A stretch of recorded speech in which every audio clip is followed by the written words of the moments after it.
সকালবেলায় এখন 7:30 বাজে। আমরা বমডিলা থেকে বেরিয়ে পড়লাম। সেবাং যে গেস্ট হাউসটা আছে ওখান থেকে চেক আউট করে আমরা এখন যাচ্ছি তাওয়াংয়ের দিকে। এবার তাওয়াংয়ের দিকে যাওয়ার পথে 2-3টে লোকেশন পড়বে যেগুলো আমরা দেখবো। 1 নম্বর হচ্ছে সেলাপাস। সেলাপাসে আমরা বেশিরভাগ সময়টাই কাটাবো। তারপর হচ্ছে ওয়ার মিউজিয়াম, আরেকটা আছে জাং ফলস। এই 3টে দেখেই আমরা তাওয়াংয়ে বিকেল ফিরে দেওয়ার ইচ্ছে আছে। তো বমডিলা যেদিন এসেছিলাম সেদিন প্রচণ্ড মেঘ ছিল। কালকেও ইনফ্যাক্ট যখন বাজার করতে বেরিয়েছিলাম বা মার্কেটে একটু বেরিয়েছিলাম বা লোকাল সাইট সিনগুলো দেখতে বেরিয়েছিলাম তখনও কিন্তু মেঘ ছিল এবং দুপুরের দিকে মেঘটা আরও বেড়ে গেল। কিন্তু আজকে সানি মর্নিং, ব্রাইট একদম, খুব সুন্দর সূর্য উঠেছে, খুব ভালো লাগছে। এবং এই সূর্য ওঠা অবস্থাতেই যতটা এগিয়ে যাওয়া যায় ততই ভালো। এনজয় করছি ড্রাইভিংটা, কিন্তু এটাও জানি যে তাওয়াং, সেলাপাস এগুলো গেলে অল্টিটিউড গেন করবে, তাই সেই জন্যে সকালবেলায় এরা কোকা 30 নিয়ে নিয়েছে। আমি কাল রাত্রিবেলায় ডায়ামস নিয়ে নিয়েছিলাম। দেখা যাক শরীরটা কীরকম বিহেভ করে, গাড়িটা কীরকম বিহেভ করে সে তো দেখছি। পাহাড়ে ঠিকঠাকই চলছে আপাতত। এখনো পর্যন্ত বেশ রোদ দিচ্ছে, খুব সুন্দর লাগছে। রাস্তাটাও অলমোস্ট ঠিকঠাকই আছে।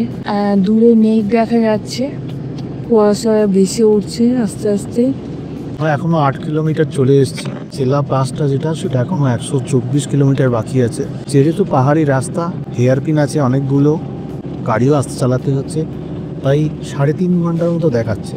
3.5 ঘন্টায় 123 কিলোমিটার যেতে হবে। তবে যাওয়ার পথে যদি কোনো রোড কন্ডিশন সেরকম থাকে সেটা জানাবো। আপাতত রোড কন্ডিশন খুবই ভালো।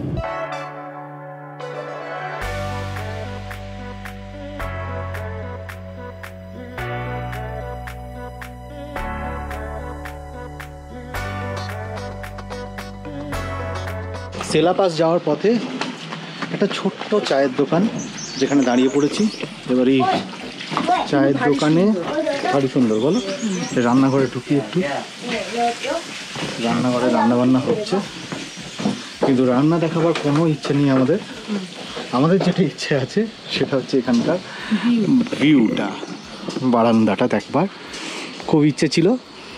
সেই জন্য আমরা একদম রেস্টুরেন্টটা, চায়ের দোকানটা পেছন দিকে চলে এলাম। ভিউ দেখো, ও কেমন লাগছে গো তোমার? দারুণ দারুণ, আমার তো ভিউ দেখে মনে হলো এখানে একটু দাঁড়াই। আর পাহাড়ের গায়ে এরকম কাছে, হ্যাঁ, অসাধারণ অসাধারণ। আর রোদ উঠেছে বলে আজকে আরো ভালো লাগছে। দেখো, হ্যাঁ, যেন ছায়া আর রোদের খেলা। কিন্তু ওখানে মেঘ পাবো আমরা। ওপরে সেলাপাসে আশা করি মেঘ পাবো কিনা জানি না, কিন্তু এই মুহূর্তে তো এই জায়গাটা অত্যন্ত ভালো লাগছে, তাই একটু দাঁড়িয়ে গেলাম। চাটাও খাওয়া হয়েছে, তো এবার আমরা সেলাপাসের দিকে রওনা দিই, কারণ বেশি দেরি করে লাভ নেই। চলো আমরা এই চায়ের দোকানটা থেকে এবার রওনা দিলাম। আর চারিদুয়ার তাওয়াং রোড যেটা আছে সেটাও ধরে নিলাম। এখনো কতটা 114 কিলোমিটারের মতো দেখাচ্ছে। 3 ঘন্টা তো লাগবেই। 3 ঘন্টা 12 মিনিট দেখাচ্ছে, 3 ঘন্টা 3.5 ঘন্টাও লাগতে পারে। এখন depends on the road condition.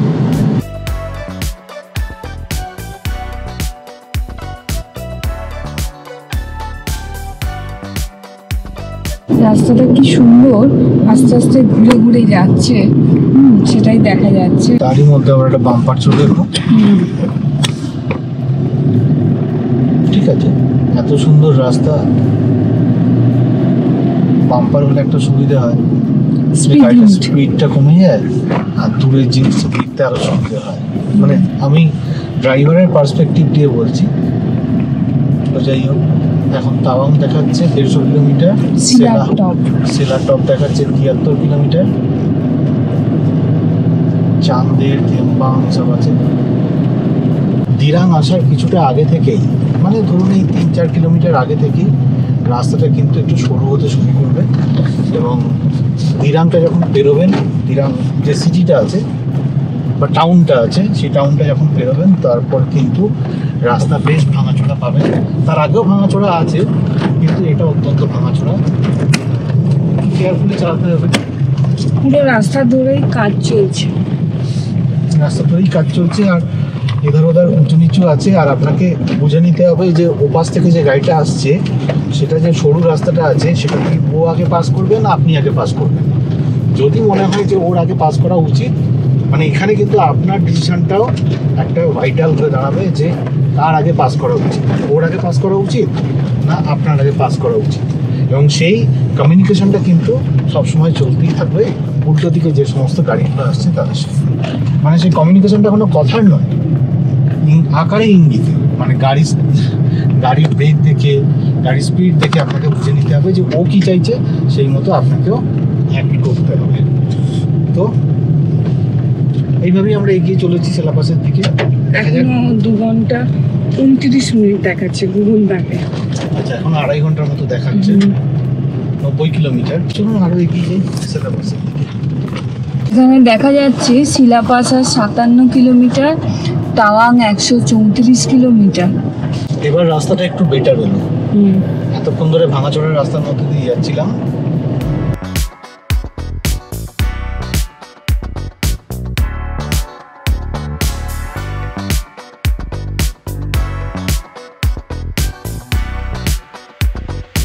এখানে একটা মিউজিয়াম আছে যেটা দেখার জন্য আমরা নামলাম। নভেম্বর 1962-তে ইন্ডিয়া আর চায়নার মধ্যে যে নিউক মাডাংয়ের যুদ্ধ হয়, সেই যুদ্ধের প্রতীক হিসেবেই এই নিউক মাডাং ওয়ার মেমোরিয়াল তৈরি হয়। দিরাং থেকে 20 কিলোমিটার পরেই সেলা পাস যাওয়ার পথে রাস্তায় পড়ল এই নিউক মাডাং ওয়ার মেমোরিয়াল। এখানে 25 ফুট উঁচু একটা চটেন আছে। এটাই হচ্ছে মেন মেমোরিয়াল, যেটাকে স্তূপের ফর্মে বানানো হয়েছে। এখানে যে প্রবেশপথটি আছে সেটা দেখতে অনেকটা বুদ্ধিস্ট মনেস্ট্রির প্রবেশপথের মতো। এখানে একটা মিউজিয়ামও আছে, যেটা দেখার পর আমরা বেরিয়ে এলাম। শিলা টপ আর 18 কিলোমিটার দেখাচ্ছে, আর আমাদের এতে দেখাচ্ছে যে 50 কিলোমিটার শিলা পাস। শুধু চারিদিকের পরিবেশটা দেখুন, জাস্ট ওয়াও। বোমডিলা থেকে বেরিয়ে অনেক গরম লাগছিল, রোদ উঠেছিল। যত অল্টিটিউড গেইন করছি তত ঠান্ডাটা আস্তে আস্তে বেড়ে যাচ্ছে। রাস্তা অলটুগেদার ভালো, কিন্তু মাঝে মাঝে কোনো কোনো জায়গায় কাদা টাদা আছে, সেই জায়গাগুলো একটু দেখে পেরোতে হচ্ছে।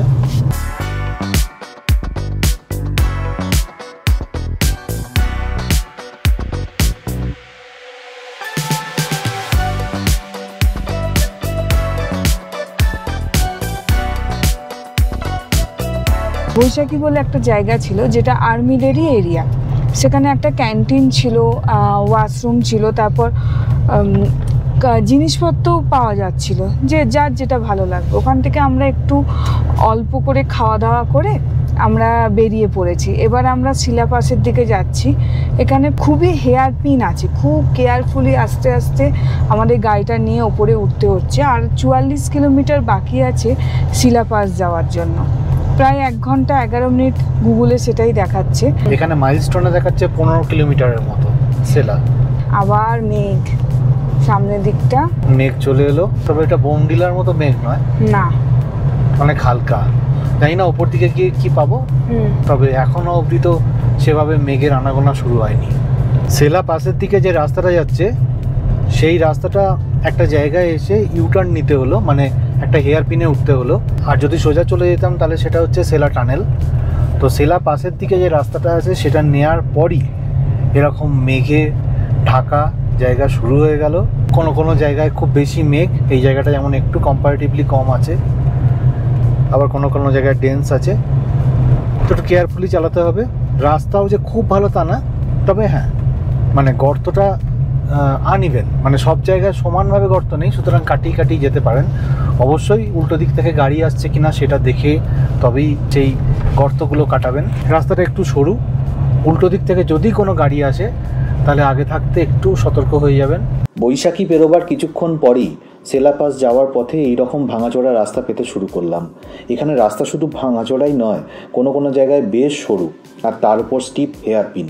তাই এই হেয়ার পিনে ওঠার সময় আগে থেকেই 1 নম্বর গিয়ার দিয়ে RPM 2000-এর ওপর বাড়িয়ে দিয়ে, বলে রাখা ভালো আমার এটা ডিজেল গাড়ি, তো RPM 2000-এর ওপর বাড়িয়ে দিয়ে ওপরের দিকে উঠছিলাম।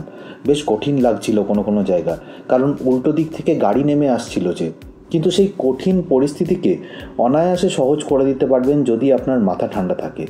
অযথা প্যানিক করলেই বিপদ।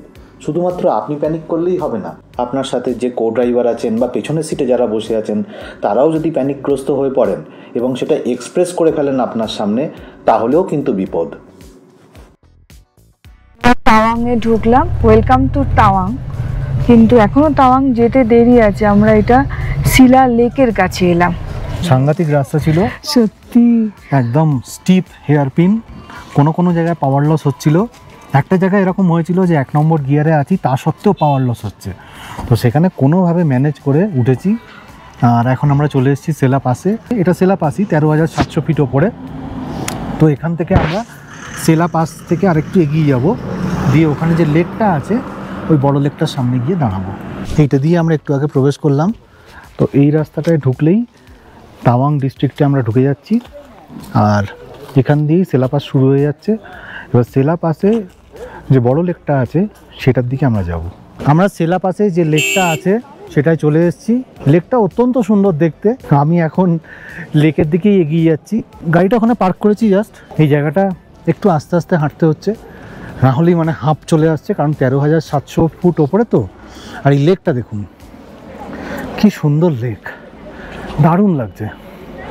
আমি ভেবেছিলাম যে অন্য জায়গায় যেমন মেঘে ঢাকা ছিল, একটু আগে যে জায়গাটা দাঁড়িয়েছিলাম সেই জায়গাটা তো মেঘে ঢাকা ছিল, তো এই জায়গাটাও মেঘে ঢাকা থাকবে, লেকটা আলটিমেটলি দেখতে পাবো না। কিন্তু অ্যাট লাস্ট লেকটা দেখতে পেলাম। আর অত্যন্ত সুন্দর লাগছে লেকটা দেখতেই। পাহাড়ের মাঝখানে দুটো পাহাড় নেমে গেছে আর মাঝখান দিয়ে লেকটা বয়ে গেছে। একটু আগে লেকটা পরিষ্কার দেখা যাচ্ছিল, এখন লেকটা পুরো মেঘে ঢেকে গেছে। তো এই অরুণাচল প্রদেশের এটাই মজা যে কখনো মেঘে ঢেকে যায়, কখনো রোদ ওঠে, কখনো আধো অন্ধকার হয়ে যায়, আবার কখনো সিম্পল রাস্তা থাকে। তো এইভাবেই বিভিন্ন রকম এক্সপিরিয়েন্স করতে করতেই গাড়ি চালানো হচ্ছে। যে সমস্ত জায়গাগুলো আছে সেই জায়গাগুলো ঘুরে দেখা হচ্ছে আর ভালো লাগছে। এবার এখান থেকে আমরা সেলা পাস থেকে জাং যে ওয়াটারফলসটা আছে সেটার দিকে যাব। আমরা এখন লেকটার পাশ দিয়েই যাচ্ছি, বেশ সুন্দর লাগছে। হঠাৎ করে সেলা পাসটা পেরোনোর পরেই রাস্তাটাও অনেকটা ইমপ্রুভ করেছে। রাস্তাটা তো শুধু চওড়াই হয়নি, তার সাথে সাথে রাস্তার যে কন্ডিশনটা সেটাও অনেক ইমপ্রুভ করেছে। তো ওই জন্য আলটিমেটলি 3 নম্বর গিয়ারে দিলাম অনেকক্ষণ বাদে, দিয়ে আমরা 40-50 স্পিডে মোটামুটি যাচ্ছি। আর এই লেকটা দেখুন, অসাধারণ লাগছে লেকটা, এটা যেন মায়াময় পরিবেশ। বরফের দেখা মিললো আমাদের। ওই অনেকটা উপরে। দূরে অনেকটা উপরে বরফ দেখা যাচ্ছে। এটা মিলিটারি এলাকা, এটা পুরোটাই। আমরা এবার জাং ওয়াটারফলসের দিকে যাচ্ছি, শিলাপাস হয়ে জাং ওয়াটারফলসের দিকে যাচ্ছি। চারিদিকে খুব সুন্দর রাস্তাটা, আস্তে আস্তে নিচের দিকে নামলাম। এখান থেকে দেখাচ্ছে জাং হচ্ছে 32 কিলোমিটার, তাওয়াং হচ্ছে 70 কিলোমিটার। তো চারিদিকে ছোট ছোট ফুল হয়ে আছে ইয়েলো কালারে, পুরোটাই মিলিটারি ক্যাম্পাসের মতো, সব জায়গায় মিলিটারিরা আছে। আবার আস্তে আস্তে রোদ উঠছে। এতক্ষণ মেঘলা ছিল, রোদ উঠছে এবার।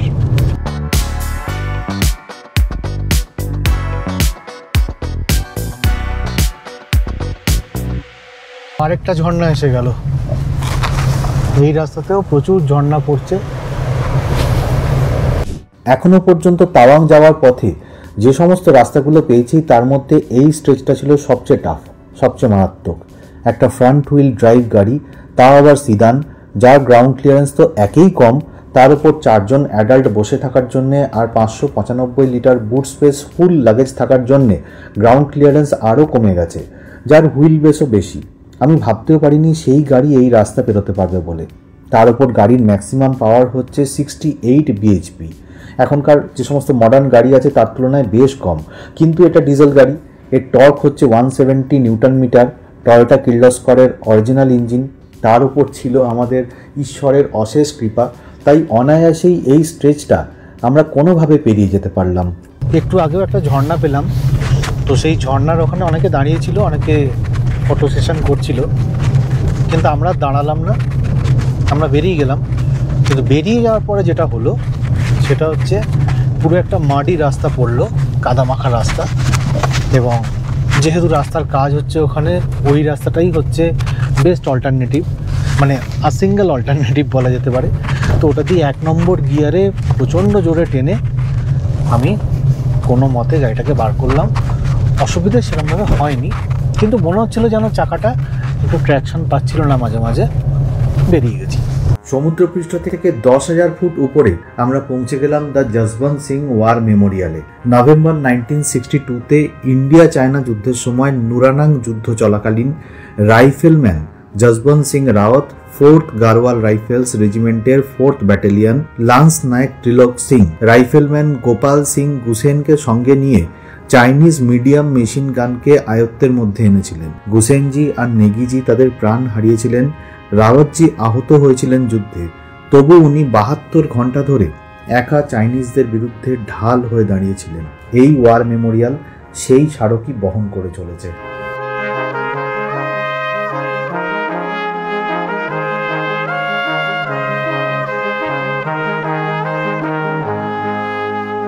করছি আমরা এবার জাং ওয়াটারফলসের দিকে যাচ্ছি। অনেক খোঁজাখুঁজির পর রাস্তাটা খুঁজে পেয়েছি। জাং ওয়াটারফলসে এন্ট্রি ফি হচ্ছে 40 টাকা করে, পার হেড 40 টাকা। ওয়াও, দেখ দেখ দেখ, That is magnificent. কি দারুণ লাগছে দেখ রে। বাস আর নামতে পারবো না? হ্যাঁ, আরো যেতে পারবো, আর একটু এগিয়ে দাঁড়াই দাঁড়া। এই দেখ কি অসাধারণ, এতটা কষ্ট করে এলাম আমরা, কিন্তু দেখে সার্থক হয়ে গেল। অনেকটা স্টিপ নিচের দিকে নেমেছি, নেমেই ওয়াটারফলসটা দেখতে এসেছি।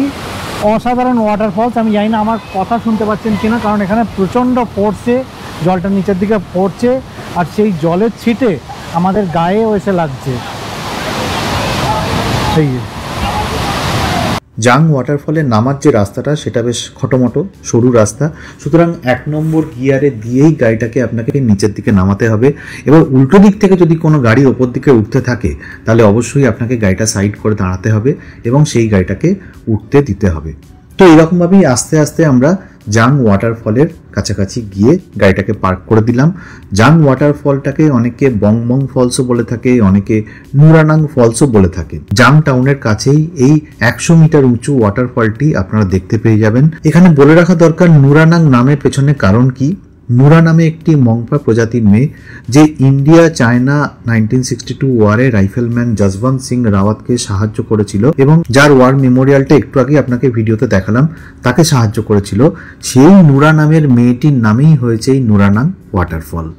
আচ্ছা, ওদিকে হচ্ছে জাং ফলসটা, আর এই জাং ফলস থেকে যে জলটা বয়ে বয়ে এই নদীতে এসে মিশছে। এই নদীটা হচ্ছে তাওয়াং রিভার। এই জলেও হাত দিলাম, প্রচণ্ড ঠান্ডা জল, ঠিক আছে, হেভি আনন্দ হলো ঠান্ডা জলে হাত দিয়ে। তো এখন এখান থেকে আমরা রওনা দেবো তাওয়াংয়ের দিকে।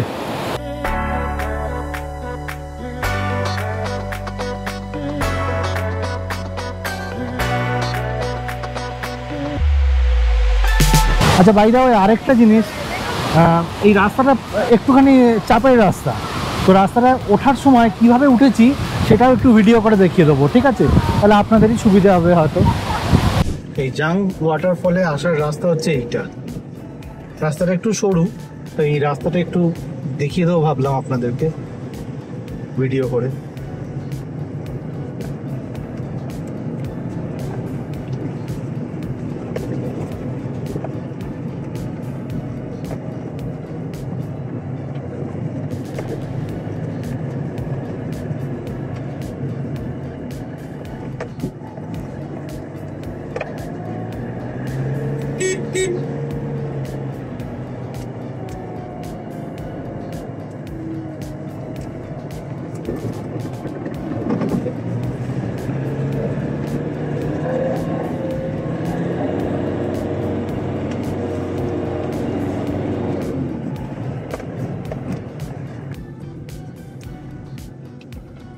তো রাস্তাটা মোটামুটি এরকম।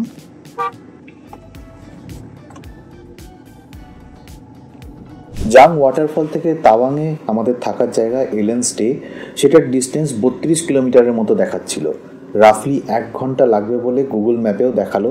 রাস্তাও ওভারঅল ভালো, 30-40 স্পিড তুলে অনায়াসে তাওয়াং সিটিতে পৌঁছে গেলাম। কিন্তু গুগল ম্যাপ আমাদের একটা ভাঙাচোরা রাস্তায় ঢুকিয়ে দিল, যেখানে আমাদের সিদান গাড়ির তলাটা হালকা হালকা ঠেকছিল। তাই সেই রাস্তা থেকে আমরা ইউটার্ন নিয়ে বেরিয়ে এসে অন্য একটা রুট ধরলাম, কিন্তু সেখানেও নো এন্ট্রি বোর্ড থাকার জন্য আমাদের আবার একটা রাস্তা নিতে হলো। এইভাবে আমরা কখনো রাস্তায় জিজ্ঞেস করে, কখনো নো এন্ট্রি বোর্ড থেকে অন্য রাস্তায় ঘুরিয়ে, কখনো ম্যাপ দেখে, আবার কখনো হোটেল ম্যানেজারকে ফোন করে তাওয়াংয়ে এলেন স্টেতে পৌঁছলাম। আমাদের আজকের জার্নি এখানেই শেষ হলো।